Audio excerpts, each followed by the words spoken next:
भवन अमंगल हारी द्रवंश दशरथ अजर विहारी। फिर पाठ कर संपुट का अर्थ, अगर संपुट तुमने लगा दिया, एक बार कह दिया मंगल भवन या मंगल हारी द्रवंश दशरथ अजर विहारी, इसका जो संकल्प, जो काम संकल्प है वो तो ठीक है, वो जिस वो से ले रहे हो वो होगी ही पूरी। बाकी इस बोलने से फिर एक दोहा से दूसरे दोहा के बीच की जो भी मात्रा बिंदु तुम खा जाते हो, जो भी अशुद्धि हो जाती है, वो अशुद्धि बीच में नहीं मानी जाती, उससे ही पूरी शुद्ध हो जाती है, एक ही चौपाई में सब भर जाता है। ऐसे तमाम संस्कृत में भी आते हैं। ये सब चीजें जानने की हैं साहब। हम जो करते हैं हमें उसका बोध होना चाहिए। हम जो पाठ कर रहे हैं, हम जो सुन रहे हैं, आप जो शिव पुराण सुन रहे हैं, आप जो पढ़ रहे हैं, जिस चीज का आपको बोध होगा तब इसके विषय में जानेगा। बोध कब होगा? जब मिले कोई ऐसा संत, कहा था ऐसा कोई मिले, कोई सदगुरु से जुड़िए, किसी सत्संग से जुड़िए। ऐसे भागते भागते रह जाओगे संसार में, एक्सीडेंट हो जाएगा, कहाँ करोगे, जिंदगी चली जाएगी। कुछ जाने कहाँ तक भागोगे? बचपन से भाग रहे हो, भागते भागते कोलू जैसे बैल नच नच के सब कुछ मिला। अरे महादेव साहब ऐसा दाता जो कृपा कर देता है। तो पंचाक्षर मंत्र की जो महिमा गाई, प्रणव की जो बताई, वो सूची महाराज ने बताई है। इसके अलावा ओम नमः शिवाय, ये पंचाक्षर मंत्र हर समय जाप करिए। ओम नमः शिवाय, ओम नमः शिवाय हर समय जाप करिए। लेकिन एक और विधान बताया गया है कि इसमें जो माताओं को जाप बताया है वो ओम शिवाय नमः बताया है। ओम शिवाय नमः, और पुरुषों के लिए ओम नमः शिवाय ऐसा बताया गया है। हालांकि अनिवार्य नहीं, आप ओम नमः शिवाय ही जाप कर सकती हैं, लेकिन ओम शिवाय नमः माताओं को और ओम नमः शिवाय पुरुषों को पंचाक्षर दोनों हैं। बाकी पर कहा ओम नमः शिवाय कोई भी जाप कर सकता है। अगर किसी विधि को नहीं जान सकते तो उसको मना नहीं कर सकती हो। और ऐसे मंत्र का जाप मत करना कि बस उठे ओम नमः शिवाय, ओम नमः शिवाय, ओम नमः शिवाय, ओम नमः शिवाय, ओम नमः शिवाय। मंत्र को जाप करने से पहले मंत्र में विश्वास रखिए। मंत्र में विश्वास रखिए कि ये साक्षात महादेव का मंत्र है। ये वो मंत्र है जिसकी गुरु दीक्षा में ब्रह्मा और विष्णु को भी जब गुरु बने भगवान महादेव ने उनको दिया। तो ये जो मंत्र है ओम नमः शिवाय, ओम नमः शिवाय, इसमें विश्वास रखिए। क्योंकि भगवान महादेव कौन है? विश्वास है, श्रद्धा विश्वास रूपणम वंदे बोधमयम गुरु शंकर रूपणम। ये श्रद्धा गुरु है, उनको श्रद्धा रखिए, गुरु के प्रति श्रद्धा रखिए। और महादेव श्रद्धा का रूप है, पार्वती श्रद्धा और भगवान महादेव विश्वास। तो श्रद्धा रखिए और विश्वास रखिए, फिर पंचाक्षर मंत्र का जाप करिए। क्योंकि नवदा भक्तियां भगवान राम ने कहा है सबरी हे मंत्र जापो मम। मंत्र कब जाप का पंचम भक्ति कहा है? मंत्र जाप तो करते हो, मंत्र जाप कब तुमको फलीभूत होगा? बोले तब फलीभूत होगा। बोले कब? बोले मंत्र जाप मंत्र विश्वास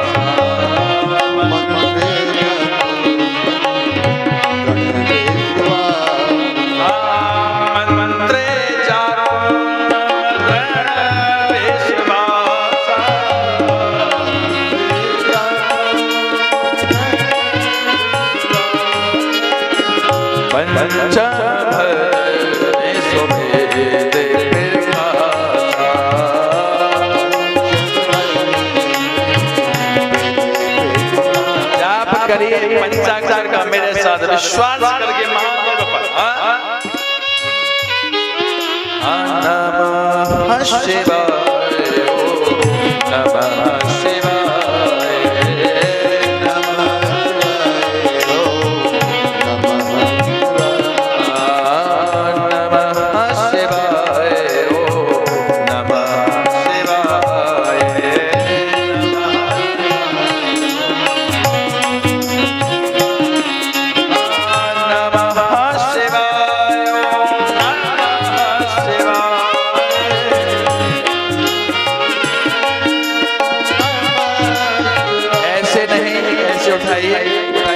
देखो हर हर महादेव तो करना ही पड़ेगा।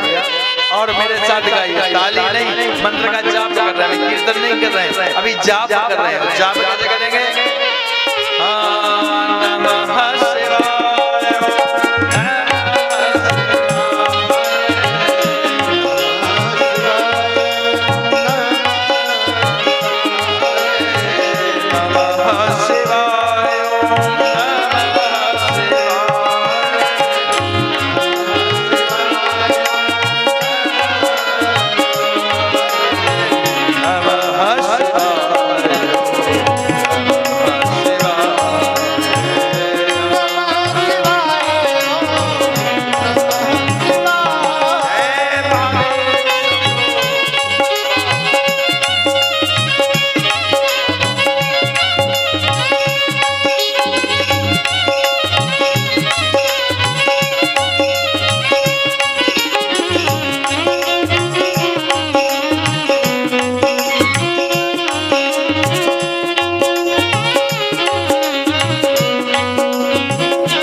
विश्वास का रूप ही महादेव।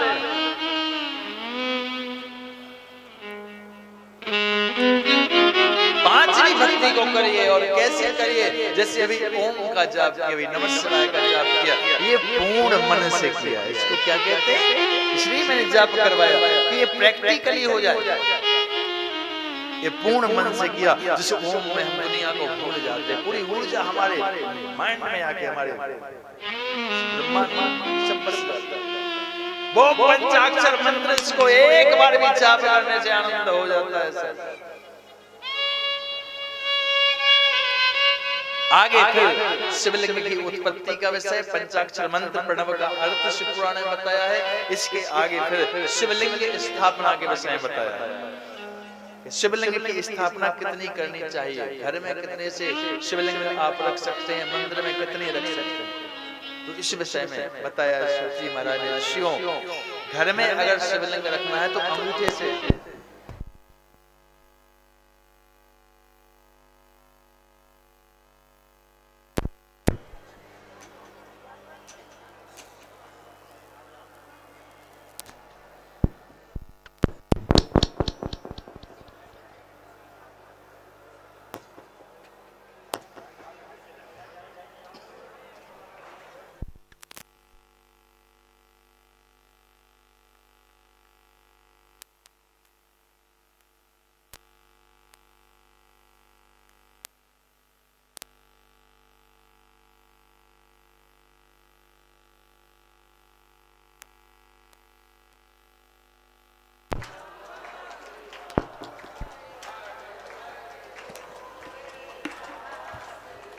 ओम नमः शिवाय, ओम नमः शिवाय, हरे हरे भोले नमः शिवाय, नमः शिवाय, ओम नमः शिवाय, हरे हरे भोले नमः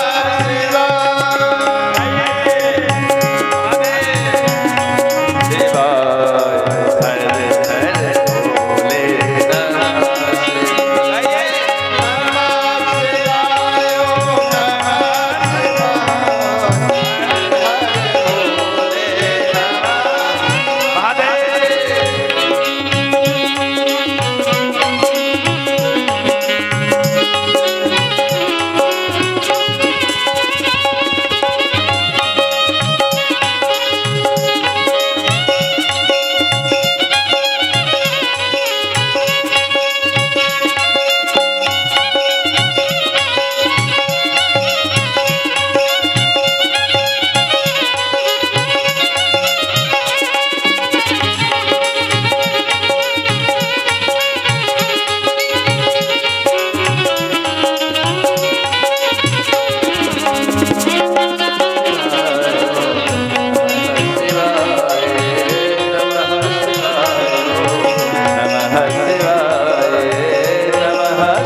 शिव रहस्य, ये शिव तत्व फिर मिलने वाला नहीं है। इसी ज्ञान को जागृत हो जाए। कितना सा शिवलिंग स्थापना के विषय में आया है, कितना सा शिवलिंग स्थापित करते हैं, घर में रखते हो तो अंगूठे के बराबर। इससे बड़ा शिवलिंग घर में नहीं रखना चाहिए। इससे बड़ा शिवलिंग मंदिर में होना चाहिए। मंदिर में एक बेतिया जानते हैं, और फिर इससे बड़ा रख सकते हैं, कितना ही बड़ा, लेकिन घर में केवल इतना रख सकते हैं। और शिवलिंग कई प्रकार के होते हैं, सफेद शिवलिंग, काला शिवलिंग, ये सबका अलग अलग प्रभाव है। और सबसे ज्यादा कलयुग में प्रभाव है पार्थिव शिवलिंग। पार्थिव शिवलिंग जानते हो, मिट्टी का जो शिवलिंग बनाते हो वो पार्थिव शिवलिंग है।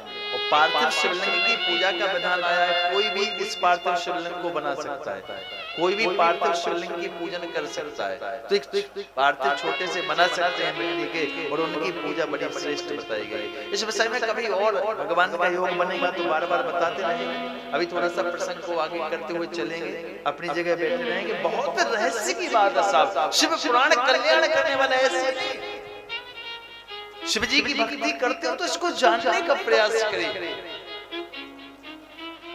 आगे भस्म के विषय में बताया गया है, भस्म धारण। महादेव भस्म धारण क्यों करते हैं? क्योंकि भस्म जरूर लगाना चाहिए। देखो, अगर महादेव की पूजा में बैठ रहे हो तो रुद्राक्ष, भस्म, त्रिपुंड ये बहुत जरूरी है। तो भस्म क्यों धारण की जाती है? अगर भस्म लगाने का अर्थ क्या है? भगवान महादेव ने भस्म क्यों लगाया? देखो, एक बार की बात है, भगवान शिव जी भ्रमण कर रहे थे, और भ्रमण कर रहे थे तो एक मुर्दा जा रहा था, मर गया, और उसके पीछे लोग कह रहे थे राम राम सत्य है, राम राम सत्य है, राम राम सत्य है, राम राम सत्य है। महादेव ने देखा कि तो राम को बज रहे, और राम को बज रहे, राम राम राम। महादेव बोले, इससे अच्छी यात्रा तो दुनिया में मैंने देखी है। दुनिया की आगे यात्रा में कोई गीत गाता है, कोई गाना गाता है, कोई कुछ करता है, कितनी यात्राएं होती। वो बोले, ये तो ऐसी यात्रा जिस यात्रा में राम का उच्चारण हो रहा है। देखो, जहां राम का नाम होता है महादेव को बहुत प्रिय होता है, बहुत प्रिय होता है। बोले तो राम, महादेव बोले, इस यात्रा के संग में हो भाई, जिस यात्रा में राम नाम हो उस यात्रा में सही होना है। और वो महादेव भी पीछे पीछे हो गया, और वो भी राम राम सत्य। अरे बाप, बोले मिला कोई राम नाम सत्य वाला, और उसको जलाने ले गए। जब तक जलाया नहीं तब तक राम नाम सत्य। वो जला के जो वापस आए तो ये कहीं ना कहे राम राम सत्य। महादेव बोले ये तो बड़ी प्रॉब्लम। उनके संग में गए, बोले क्यों भैया? बोले क्या? बोले अब तुम राम राम सत्य क्यों नहीं कह रहे? अभी तो कह रहे। अरे बोले वो तो मर गया था तो कह रहे थे, अब नहीं कह रहे, उसी को सुना रहे। महादेव बोले इतने स्वार्थ, अरे बताओ, इनके संग में नहीं जाना। बोले तुमसे तो वो अच्छा है जो मर गया, कम से कम राम राम तो कह रहे थे। फिर वहीं पहुंचे चिता में जाके और राम राम कहते रहे। बोले ऐसे जिसके मरने के बाद भी राम राम कही जा रहे, इसकी भस्मी तो मैं लगाऊंगा। और वहीं से भगवान ने भस्मी धारण की, और वहीं से महादेव भस्मी धारण करने लगे। बोली गौरी शंकर भगवान की। और कहा कि जो भस्म, और दूसरी बात, भस्म का तिलक लगाने से, अब इसलिए भी लगाओ कि कम से कम भस्मी का तिलक लगाने से अंत की याद तो बनी रहती है। काशी में तो भस्मी से होली खेलती है, चिता की भस्मी से होली खेली जाती है। महादेव का भक्त तो बड़ा हो, ऐसे पौगड़दानी हो, चिता के महाकाल के पास जाओ, वहां मुर्दे की भस्म लगाई जाती है। क्योंकि महादेव ने मुर्दे की भस्म लगाई थी, सच्ची भस्मी मुर्दे की लगाई, और वहीं से भस्मी धारण की। ये भस्म अलग। दूसरी बात, भस्म लगाने जाओगे, जब वहां जाओगे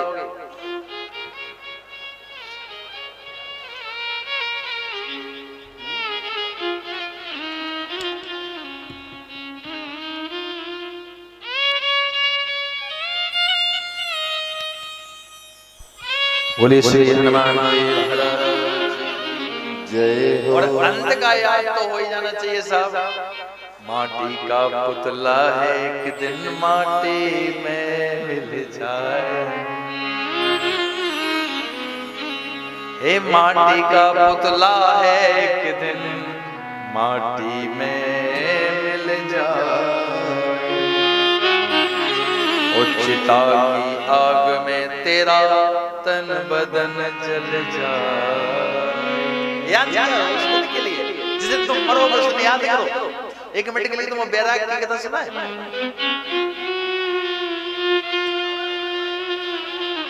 1 मिनट के लिए बैराग सुनाए तो चलो एक ये बात याद करो कि तुम मर गए, उस समय को याद करो। तुम समझो तुम बूढ़े हो गए, बूढ़े होने के बाद तुम मर गए। अब 4 लोगों ने तुमको रखा कंधे पे, वो ले गए। कोई एक कहता इधर को पैर करो, एक कहता इधर को सिर करो, एक कहता इधर से लकड़ी लगाई, एक कहता इधर से लकड़ी लगाई, कहेगा लगा आग पीछे से। चिताड़ी आग में तेरा तन बदन चले जाएगा, ना बेटा बाप का होगा, ना बाप बेटे का, रहेगा नाम मालिक, आखिर सब भस्म हो जाएगा। भस्म चिता। एक ऐसा जिद्दी भक्त हुआ, उसने कहा मैं रोज मुर्दे की वो भस्म चढ़ाऊंगा महादेव को, और रोज कहीं ना कहीं जब मुर्दा आए वो भस्म चढ़ाए।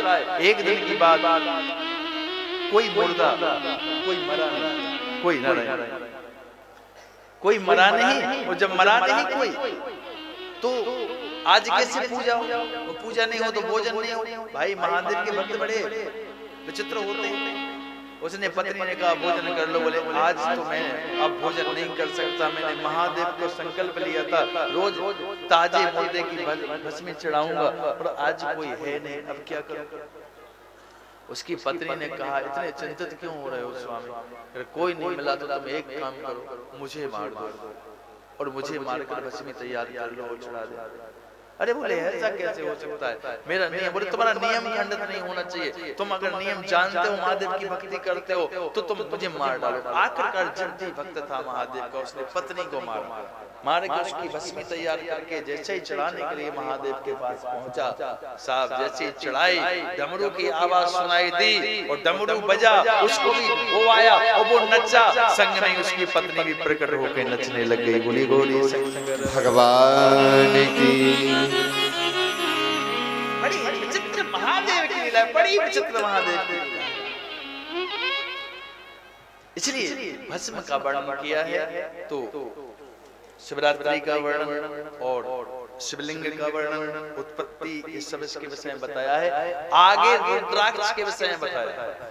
रुद्राक्ष के विषय में थोड़ा सा बताऊंगा आपको, थोड़ा समय लेंगे, भले ही आज 10 मिनट लेट हो जाए, क्योंकि रुद्राक्ष के विषय में बहुत याद रखते। रुद्राक्ष की महिमा क्या है, रुद्राक्ष की उत्पत्ति कैसे हुई, कौन सा रुद्राक्ष व्यक्ति को धारण करना चाहिए, और कितने मुखी रुद्राक्ष का क्या प्रभाव आता है, शिव पुराण में बताया गया है। देखो सबसे पहले एक दिन की बात है, भगवान महादेव ने तप किया, और तप किया तो तप से अपने आप जैसे ही नेत्र खोले तो भगवान के आंसू गिरे महादेव के, और आंसू जैसे गिरे तो उनसे वृक्ष पैदा हो गए, और जैसे वृक्ष पैदा हुए तो उसी रुद्राक्ष की वृक्ष की उत्पत्ति हो गई। रुद्राक्ष क्यों नाम रखा जाता है? क्योंकि जो रुद्र का अक्ष, अक्ष माने होता है आंसू, जो भगवान महादेव का आंसू है वो है रुद्राक्ष। फिर वहां जैसे वो प्रकट हुआ वो पेड़ हो गए, जब पेड़ हुए तो फिर उसको भगवान महादेव ने रुद्राक्ष की महिमा को गाया, और महिमा को गाया तो फिर उसका पौधा लेके सबसे पहले काशी में लगाया, और फिर वहां से लगते लगते जो शिवालय है, शिव स्थान है, सब जगह लगाया गया, और बड़ी रुद्राक्ष की महिमा गाई गई। जिनके गले में रुद्राक्ष की माला हो, भस्मी का तिलक हो, महादेव कहते हैं संगम से भी पवित्र वो व्यक्ति की काया हो जाता है। जितना संगम पवित्र है, जहाँ स्नान करके पाप कट जाते हैं, रुद्राक्ष जिसके गले में धारण है वो उतना ही पवित्र माना जाता है। अलग अलग रुद्राक्षों का वर्णन है, अलग अलग रंगों का वर्णन है। ब्राह्मण को कैसा रुद्राक्ष पहनना चाहिए, वैश्य को कैसा, क्षत्रिय को कैसा, सेवक को कैसा, इसका वर्णन है। रुद्राक्ष की महिमा शिव पुराण के अलावा देवी भागवत महापुराण में भी बहुत गाई गई। कितने की माला पहननी चाहिए, कितने हाथों में पहनने चाहिए, इस सब का वर्णन दिया गया है।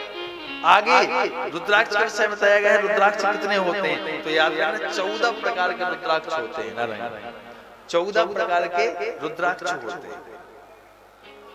इनको पहनने का मंत्र अलग होता है। जितना मुखी रुद्राक्ष आप पहनते हो या उसकी पूजा करते हो, उतने मुखी रुद्राक्ष का अलग मंत्र है, उसका अलग प्रभाव है। गले में आते अलग अलग प्रभाव रुद्राक्ष के हैं और मंत्र का प्रभाव, मंत्र भी सबका अलग अलग है। तो 14 प्रकार के रुद्राक्ष होते हैं। सूत जी महाराज कहते हैं ऋषियों, महादेव ने इसका महत्व बताया है, जिसमें सबसे पहले एक मुखी रुद्राक्ष होता है जो साक्षात शिव होता है, जिसके गले में एक मुखी रुद्राक्ष है। महादेव प्रत्यक्ष बैठे हैं, साक्षात महादेव, साक्षात महादेव का रूप है एक मुखी रुद्राक्ष। किसी के पास होता नहीं और जिसको मिलता है समझ लो महादेव उसके साथ रहते हैं, उसके घर है जहां वो रुद्राक्ष प्रत्यक्ष शिव का रूप है एक मुखी रुद्राक्ष। पहचान क्या है रुद्राक्ष की? असली नकली आजकल दुनिया बनाए ले जाओ, 2 मुखी ले जाओ, जल में आप उसको डालेंगे और यदि वो डूब जाता है, लकड़ी है, फल ये डूबते नहीं है कभी। अगर जल में धीरे धीरे धीरे धीरे छोड़ो उसको, बिल्कुल धीरे धीरे ऐसे तैरता रहे, ऐसे छोड़ो फिर भी डूब कर नीचे पहुंच जाए, वही असली होता है। और खंडित रुद्राक्ष कभी धारण नहीं करना चाहिए। जिसमें खुद से छेद बनाया गया हो वो रुद्राक्ष कम प्रभावशाली होता है। जिसमें अपने आप छिद्र आया हो, अपने आप छिद्र होता है, थोड़ा टच करोगे छिद्र खुल जाएगा। तो ऐसे रुद्राक्ष की महिमा है। खंडित रुद्राक्ष पहनना नहीं चाहिए। रुद्राक्ष जो ये मैं बताऊंगा, रुद्राक्ष जो पहन लेता है गले में उसको गलत भक्षण नहीं करना चाहिए। यदि मांस मदिरा आदि का भक्षण करता है तो रुद्राक्ष का प्रभाव खत्म हो जाता है। तो रुद्राक्ष की बड़ी महिमा है।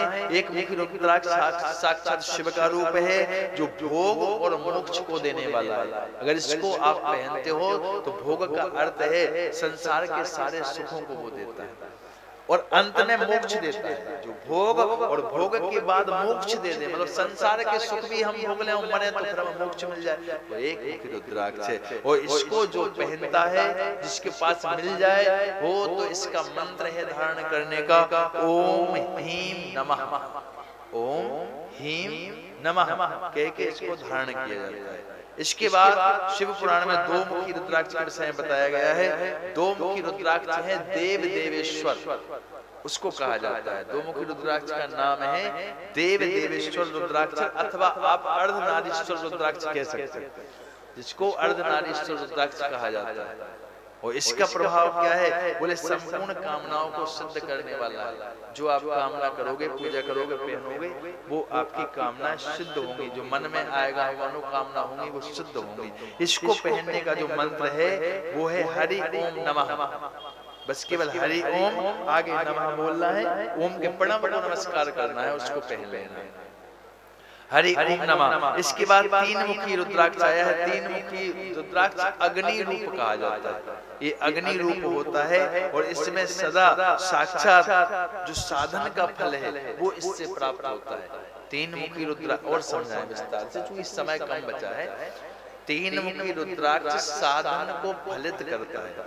आज मैं साधक साधन तीनों विषय में बताया था प्रारंभ में। तो साधन अर्थात जो तुम पूजा करते हो, जो तुम जल चढ़ाते हो, तुम अभिषेक करते हो, तुम मंत्र का जाप करते हो, प्रणव को जपते हो, पंचाक्षर का जाप करते हो, ये जब सफल नहीं हो रहा हो, तुम्हारी पूजा सफल नहीं हो रही हो, तो 3 मुखी जो अग्नि रूप वो है, ये साधन को पूर्ण करने वाला है। इसको आप पहनोगे तो तुम्हारे साधन को सफल करेगा। जो तुम्हारी पूजा करोगे वो जैसे बने वो तुम्हारी सार्थक होगी, सफल होगी। और 3 मुखी रुद्राक्ष को पहनने का मंत्र है ओम क्लीं नमः।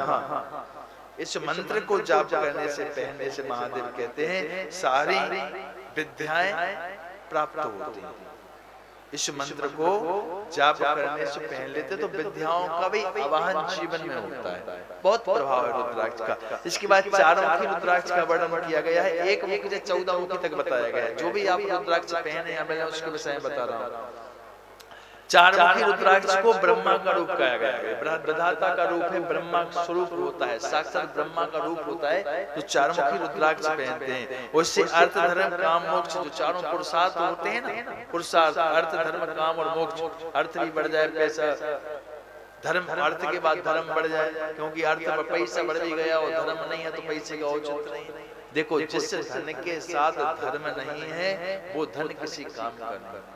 वो कब चला जाए, कब नष्ट हो जाए, वो एक विस्फोटक धन है, कब उसका विस्फोट हो जाए। धन के साथ धर्म की आवश्यकता है, अर्थ के साथ धर्म की आवश्यकता है। तो अर्थ धर्म, जब अर्थ आएगा, अर्थ से धर्म आएगा, धर्म से सुख आएंगे। सुख कैसे आएंगे? धन से नहीं आएंगे, धर्म से आएंगे। जब आप धन कितना भी कमा लो सुखी नहीं होंगे, लेकिन जब धन के साथ धर्म कमाओगे तब सुखी होगे। तो अर्थ, धर्म, फिर काम, संसार की सुख, और इसके बाद मोक्ष की प्राप्ति। तो चारों पुरुषार्थ को देने वाला है चारमुखी रुद्राक्ष। इसका भी एक ही मंत्र है, ओम ह्रीं नमः। इस मंत्र को जाप करके इसको पहना जा सकता है। इसके बाद पांचमुखी रुद्राक्ष शिव पुराण में आया है वर्णन। ये काल रागिनी रुद्र रूप है, काल रागिनी रुद्र रूप इसको वर्णन किया जाता है। ये सब कुछ करने में समर्थ होता है। ये जो भी आप करें, पंचमुखी ज्यादा मिल जाता है, ज्यादा पहनते हैं, जो मालाएं पहनते हैं वो सब पंचमुखी, ये भी सब पंचमुखी है। जो रुद्राक्ष है ये सब पंचमुखी है। हम लोग भी किसी को देते जानते हैं पंचमुखी रुद्राक्ष को देते हैं, उसको सिद्ध किया जाता है। तो ये मंत्र ये सबसे प्रभावशाली माना जाए, क्योंकि एक मुखी तो मिलता नहीं है, दो मुखी कम मिलते, पंचमुखी ज्यादा मिल जाता है। इसको विधि विधान से जो धारण करते हो, महादेव को ध्यान करते हो, प्रणव मंत्र का पंचाक्षर का जाप करते हो, तो ये रुद्राक्ष सही मंत्र से पहनते हो, तो इस रुद्राक्ष का इतना फल है कि ये सब कुछ करने में समर्थ है। तुम जो चाहो वो कर सकते हो और वो कार्य तुम्हारा सार्थक होगा। ये पंचमुखी रुद्राक्ष है। सबसे ज्यादा प्रभाव इसका एक होता है जीवन में। सूत जी महाराज ने ऋषियों से कहा है, ये पाप को काटता है, पाप काट देता है। जो भी हमारे पाप होते जाते होते हैं, मानव है होते, तो जो पाप होते हैं उनको काट देता है। और इसको पहनने का मंत्र भी ओम ह्रीं नमः है, ओम ह्रीं नमः। इस मंत्र को जाप। छह मुखी रुद्राक्ष जो कार्तिकेय का रूप है, कार्तिकेय उनका रूप माना गया छह मुखी रुद्राक्ष। और छह मुखी रुद्राक्ष को पहनने से जो प्रभाव आता है वो जीवन में बहुत, एक तो पाप को दूर कर देता है, पाप से बचाता है। और पाप से बचाने के बाद अगर किसी को ब्रह्म हत्या जैसे या कोई ऐसे दोष लग गए हो जो बहुत जटिल पाप हो, उस का पूजन करने से, पहनने से इन दोषों का निवारण होता है। और इसको पहनने का मंत्र है ओम ह्रीं नमः, जो शिव पुराण में आया गया है, ओम ह्रीं नमः। इसके बाद सातमुखी रुद्राक्ष का वर्णन है। सातमुखी रुद्राक्ष आनंद स्वरूप कहलाता है। इसका नाम है आनंद रुद्राक्ष, जिसको आनंद रुद्राक्ष कहा जाता है। ये शिव पुराण में लिखा है कि ये दरिद्र को ऐश्वर्य वाला बना देता है। अगर एक दरिद्र भी हो, गरीब भी हो, फिर भी तुम्हारा सम्मान बहुत बढ़ जाएगा। पैसे से सम्मान नहीं आता कि धन से ही सम्मान आए। एक गरीब व्यक्ति भी दरिद्र व्यक्ति को भी सम्मान ऐश्वर्य प्रदान करा देता है। और इसको पहनने का मंत्र है ओम ह्रीं नमः, ओम ह्रीं नमः। इसके बाद और आठमुखी रुद्राक्ष आया है, ये भैरव रूप है, अष्टमूर्ति भैरव, अष्टमूर्ति कहा जाता है, जिसको भैरव का रूप कहा जाता है। ये रुद्राक्ष है, ये मनुष्य को पूर्ण आयु प्राप्त करवाता है, अर्थात बीच में मरने नहीं देता। बीच में ये पूर्ण आयु को प्राप्त करवाता है। जितनी आयु है उसके बीच में आने वाली विपत्तियों को, अथवा कितना अलफ है, ये है, वो है, लिखा है, पड़ी है, इस सब को काटने वाला होता है। और इसको पहनने का मंत्र भी ओम ह्रीं नमः, इसी मंत्र को जाप करें। इसके बाद नौमुखी आया है। ये नौमुखी कपिल रूप है, भगवान भैरव कपिल भैरव रूप के नाम से शिव पुराण बताया गया है। और इसको ज्यादातर बाएं हाथ में धारण किया जाता है। अगर कहीं नौमुखी रुद्राक्ष मिल जाए तो इसको बाएं हाथ में धारण किया जाता है। तो और गले में धारण करते हो तो दुर्गा अधिष्ठात्री जो नव दुर्गा है, 9 देवियों की शक्ति भी इसके साथ सम्मानित होती है। जो नौमुखी रुद्राक्ष शिव ही शक्ति है, शिव ही शक्ति, शक्ति ही शिव। जो तत्व की बात कर, शिव तत्व के विषय में बता रहा हूँ। अब चूंकि कभी समय मिलेगा तो थोड़ा विस्तार से इन चीजों को बताना समझे, लेकिन जिसमें आपकी रुचि हो उसको समझे। आप जितना जाने बाकी सबका ज्ञान, बाकी आप उसको जाने। तो माँ दुर्गा की जैसी शक्ति होती है, सब रूप होते हैं, ऐसा सर्वस्व शक्तिमान वो व्यक्ति बन जाता है। रुद्राक्ष फलित इतना है कि इसको पहन लेते हैं। इसको पहनने का मंत्र है ओम ह्रीं हूं नमः। मंत्र यही है, अलग अलग है थोड़े से। इसके बाद दशमुखी रुद्राक्ष आया है जो भगवान विष्णु का रूप कहलाता है। विष्णु रूप दशमुखी रुद्राक्ष होता है और ये सुख देने वाला होता है। हम संसार में रहकर ये दुख का लोक है, मैंने कहा तभी आपसे, ये लोक कौन सा है? दुख का लोक है। और इसमें आप सुख चाहते हैं तो इस रुद्राक्ष को पहनिए। जैसे सब्जी वाले की दुकान में और कपड़ा नहीं मिलेगा, लेकिन इस रुद्राक्ष को पहन लोगे तो जहां जो चाहोगे वो वहीं मिल जाएगा, उसकी प्राप्ति वहीं हो जाएगी। तो सुख देने वाला है। इसको पहनने का मंत्र पूछा है तो बताया है इसको पहनने का मंत्र है ओम ह्रीं नमः। इसके बाद 11 मुखी रुद्राक्ष आया है। और 11 मुखी रुद्राक्ष भी रुद्र रूप है, क्योंकि 11वां जिसको अंक को रुद्र कहते हैं, एकादश रुद्र संख्या कहलाती है। हनुमान जी महाराज की कृपा ज्यादा होती है, एक स्वरूप है यहाँ, तो रुद्र रूप है। रुद्र रूप कौन है? हनुमान जी। रुद्र प्राकट्य जिनका हुआ, तो इन पर कृपा रहती है। ये तमाम संसार के सुखों को तो भोगता है, विषयों को पा लेता है। और ओम ह्रीं हूं नमः इसका मंत्र है। इसके बाद 12 मुखी रुद्राक्ष यदि आपको मिल जाता है या इसकी महिमा को गाएं तो 12 मुखी रुद्राक्ष जो इसको केश में धारण किया जाता है। इसको कहाँ पहना जाता है? केश। इसको बालों में पहना जाता है। इसको मस्तक के ऊपर धारण किया जाता है, गले में नहीं। इसकी अलग महिमा है। इसको मस्तक पे धारण करिए। इस बुद्धि मस्तक को तेज करता है। महादेव सिर पे रहते हैं कि जो रुद्राक्ष है वो साक्षात भगवान महादेव है। उनका रूप भी, उनका आंसू नहीं साक्षात, क्योंकि आंसू जब गिरता है तो वो लिंग बन के गिरता है। शिवलिंग है ना, जैसे ज्योति आत्मा, इसका रूप थोड़ा जानना, थोड़ा समझना। उसको जब आंसू बूंद के रूप में आता है तो बूंद क्या है? शिवलिंग, ज्योति। इसको शिवलिंग कहा जाए, क्योंकि लिंग नहीं है, वो शिव जी का चिन्ह है, मैंने बताया था। तो साक्षात निराकार रूप जिसको कहें वो उसका रहता है। तो इसको यदि आप पहनते हैं 12 मुखी तो इसको मिल जाए तो ये विजय प्राप्त कराने वाला है। और इसका मंत्र है ओम क्राम छाम राम नमः। इसके बाद फिर और 13 मुखी रुद्राक्ष का वर्णन किया गया है। ये सौभाग्य को देने वाला होता है, मंगलकारी होता है, बड़ा ही शुभ होता है। इसको भी पहनने का मंत्र है ओम ह्रीं नमः। इसके बाद शिव पुराण में 14 मुखी रुद्राक्ष के वर्णन में लिखा है, जिसमें 14 मुखी साक्षात शिव जी का कल्याण करने का रूप है। शिव का अर्थ है कल्याण, कल्याण रूप इसको कहा जाता है। और ये पापों का नाश करता है। और इसको पहनने का मंत्र है ओम नमः। ऐसे 14 मुखी का वर्णन किया गया है और इनका जाप भी बताया गया है।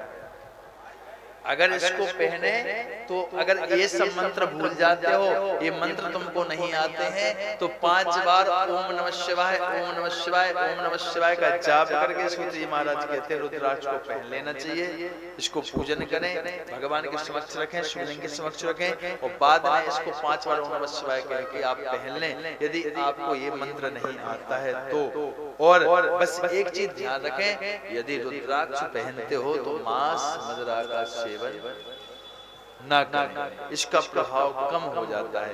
ऐसे इस रुद्राक्ष के विषय में बताया गया है। और एक और सबसे बड़ी बात बता रहा हूँ, इसको ध्यान रखना, जिसका विशेष रूप से वर्णन आया है, जो आपको जानने की आवश्यकता है। ये रुद्राक्ष की महिमा शिव पुराण में बहुत गाई गई है। अब रुद्राक्ष कौन सा प्रभावशाली होता है ये जानिए। याद रखना मेरे भाई बहन, जो खुद खरीद कर पहना जाता है वो रुद्राक्ष प्रभावशील नहीं होता है उतना। तो जो रुद्राक्ष गुरुदेव के हाथ से, संत के हाथ से लिया जाता है, वही रुद्राक्ष सही पावरफुल शक्तिमान होता है। प्रयास करिए रुद्राक्ष को किसी संत के द्वारा या किसी गुरुदेव के द्वारा हाथ में लीजिए, तो उसका प्रभाव बताया गया है। संत या गुरुजनों से लिया जाता है, क्योंकि यही अविनाशी रूप भगवान ब्रह्म के तत्व। तो इस विषय में रुद्राक्ष की महिमा गाई गई है। और ये बहुत महिमा गाई गई है। शिव पुराण बड़ा महान है, बेलपत्र की भक्ति गाई गई है, बहुत चीजों को बताया। आज इसमें बहुत चीजें बताई, आप भूल जाओ तो यूट्यूब पे सर्च कर लेना, नहीं तो जितना याद हो तुम अपने काम की चीज ढूंढ लेना। बेलपत्र का महत्व बताया है। बिना बेलपत्र के भगवान शिव जी की पूजा ठीक नहीं होती। बेलपत्र बासा नहीं होता है। वैसे खंडित बेलपत्र नहीं चढ़ाना चाहिए, शुद्ध शुद्ध चलाना चाहिए। बेल का फल भी भगवान महादेव को अति प्रिय है। ब्रह्मा विष्णु महेश तीन पत्तों में तीनों का वास रहता है, महादेव को अति प्रिय है। और ज्यादा बेलपत्र की महिमा गाओ तो बेलपत्र पे राम लिख के महादेव को चढ़ाते हो तो महादेव को अति प्रसन्नता होती है। बेलपत्र को हमेशा उल्टा चढ़ाया जाता है, सीधा नहीं चढ़ाया जाता है। खंडित बेलपत्र ज्यादातर नहीं चढ़ाया जाता है, और फिर भी चढ़ जाए तो ऐसा कोई विशेष निषेध भी नहीं है। कहीं चढ़ गया तो तुमने कोई दोष कर दिया। अगर अच्छा मिल गया चढ़ गया, नहीं मिला तो जैसा मिला चढ़ा दो, क्योंकि बेलपत्र बासा नहीं होता, बेलपत्र खंडित नहीं होता। वो तो तीनों अलग अलग नामों विष्णु ब्रह्मा विष्णु महेश श्री एक साथ चढ़ाया जाता है। और बेलपत्र जो रोज चढ़ाते हैं ना मिले वो आराम से डिब्बे में रख सकते हैं। टूटे फूटे चूर्ण भी यदि चढ़ा देते हो तो भी बेलपत्र भगवान महादेव को स्वीकार होता है।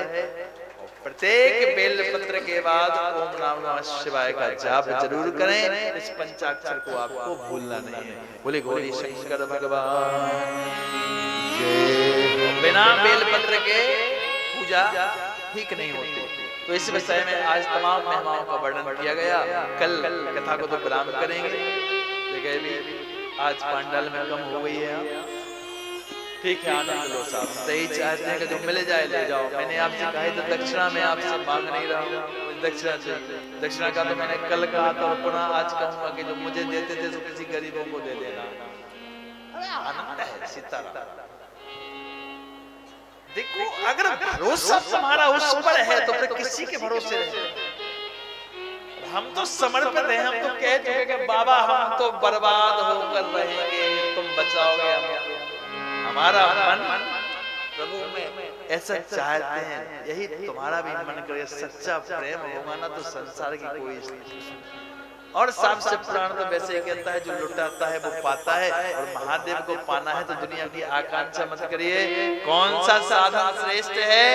कब साधन से साधक बनोगे, साधक से साध्य को प्राप्त करोगे, शिव तत्व को प्राप्त करना है तो कोई आकांक्षा लेकर महादेव की पूजा ना करिए। बस महादेव की पूजा केवल कोई प्रयोजन से नहीं, निष्प्रयोजन से करिए। हमें कुछ नहीं चाहिए, बस पूजा करिए। कथा को ब्राह्मण को लेकर चलेंगे। आज वो तमाम जगह से लोग पधारे। हमारे प्रमुख साहब भी यही हैं, प्रतापगढ़ से आए, और भी हमारे आसपास से बहुत से लोग आए, बहुत बैठे हैं। और हमारे आज अति प्रिय दाऊ साहब आदरणीय श्री सोबरन सिंह लेला पप्पू राजा हमारे गांव जहाँ मेरी जन्मभूमि है वहाँ के नजदीक कफार से हैं। और पारिवारिक हमारा परिवार एक ही है, वही हम ब्राह्मण वो क्षत्रिय हैं, लेकिन सब संबंध ऐसे हैं, एक ही परिवार जिसको कहा जाए। तो बहुत ही अच्छा, उनका भी व्यासपीठ से बहुत बहुत स्वागत यजमान परिवार की ओर से इस कुंभ में, इस प्रांगण में, शिव महापुराण में। और आप सभी जहां से भी आए हो साहब, मैं तुम्हें देख पाऊं ना देख पाऊं, मैं बोल पाऊं ना बोलो, महादेव को बैठा है पहले कि तुम देखते रहना और सबका कल्याण करते रहना। बोले गौरी शंकर। आइए एक और बात बता देता हूँ। शिव पुराण या शिव की पूजा करने के बाद, शिव की कथा सुनने के बाद राम का मंत्र गा लेना, नारायण का कोई भी मंत्र गा लेते हो तो न्यूनता पूजा संपूर्णता हो जाती है। जब महादेव के ओम नमः शिवाय सब पूरा जाप हो जाए, निपट जाओ, तो एक बार हरे राम हरे कृष्ण बोल लेना, सीताराम बोल लेना। क्योंकि भगवान महादेव देवी भागवत में लिखा है न्यूनता संपूर्णता। भगवान नारायण को के जाप में महादेव ने कहा है जो तुम्हारा नाम मेरे तो अति प्रिया भगवान महादेव। तो एक बार जाते ब्राह्मण के समय 2 मिनट नारायण का जाप कर लेते हैं। आरती की तैयारी, कोई भजन सुनना है?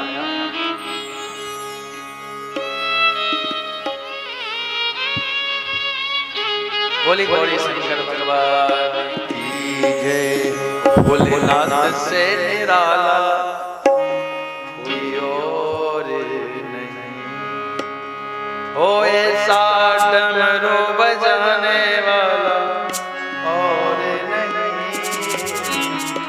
भोलेनाथ से निराला कोई और नहीं, भोलेनाथ से निराला कोई और नहीं। काले से भजन बहुत कम गाते हैं। क्यों गाते हैं भजन? इसलिए कम गाते हैं कि कथा में, लेकिन अब एक भजन तो गा ले, थोड़ा महादेव के कुंभ में नाच रहे। यजमान की इच्छा थी, फिर भगवान नारायण का कर्तव्य पूर्ण करेंगे।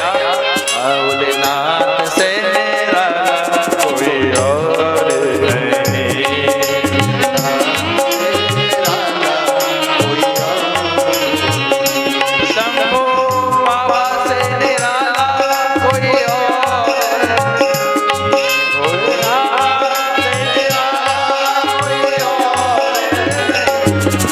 भोलेनाथ से निराला कोई और नहीं।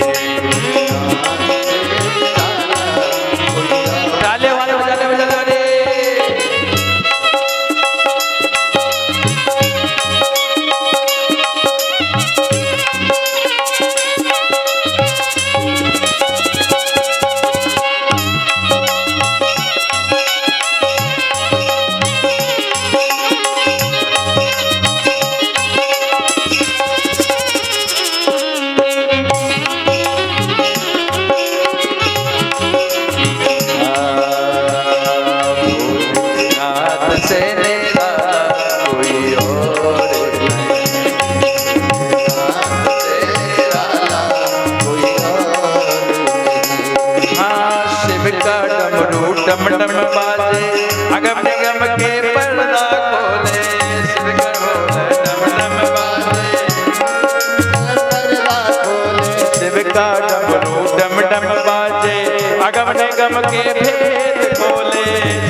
जय शिव ओंकार बोले हरि शिव ओंकार ब्रह्मा विष्णु सदा शिव भोले भोले नाथ महादेव हरे हरि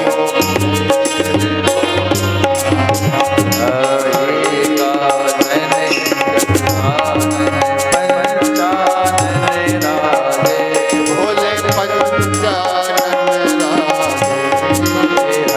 शासन करुणासन शासन वाहन साधन ओम जय शिव ओम चतुर दस भुज से सोने भोले दस भुज तीनों रूप निरखता त्रिभुवन जन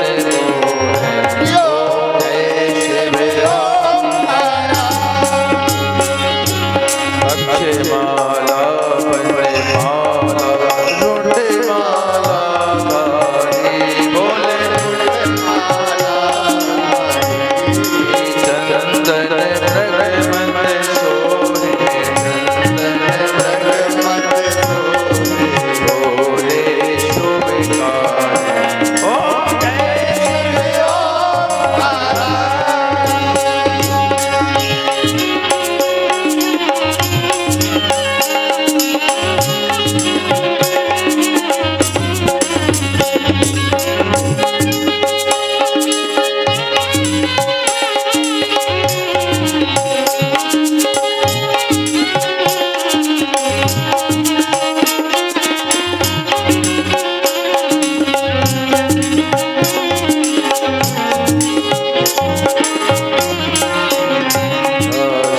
श्वेतांबर पीतांबर तांबर अंगे भोले शरणादिक ब्रह्मादिक भूतादिक संगे ओम जय शिव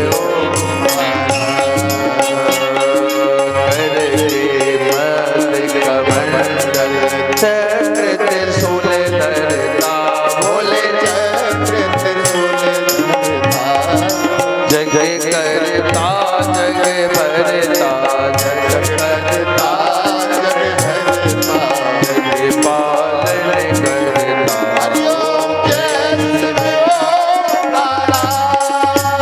ब्रह्मा विष्णु सदा शिव जानत अविवेका भोले प्रण अक्षर के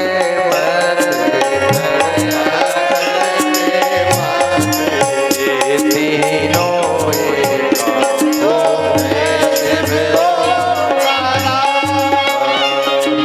त्रिगुण स्वामी जितियार कोई जन गावे प्रभु